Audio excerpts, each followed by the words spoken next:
So we're talking about the universal nature of Christ. Christ was given to the world. That's what the scripture says, right? For God so loved the world, not just Israel. Are there texts where he's talking about Israel? Yes, that's to include them, but not to limit Christ's work to just them. Christ is universal to the world. And Christ didn't come to start Christianity. Christ came to elevate consciousness. That's what he came for. That's why he was able to minister to Israel, but he also ministered to those that weren't a part of Israel. He ministered to Romans, he ministered to the Phoenician women, he ministered outside. I mean, he was protected in Egypt. You know what I mean? So if you think that Mary and Joseph were too dumb to learn from the Egyptians, I mean, that's your own assumption.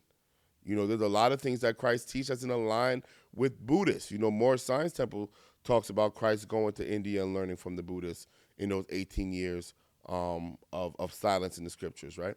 You don't have to be a Christian to align yourself with Christ because he's universal.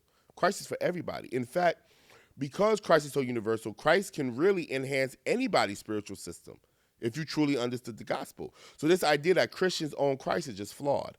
I will do a more in-depth video about that, but that's it right there, honestly. If you can receive that, you don't even need to see the long form. But for those who want to debate, I'll break some things down. As a matter of fact, you can put your questions down and your rebuttals in the comments, and I'll address those in my long form.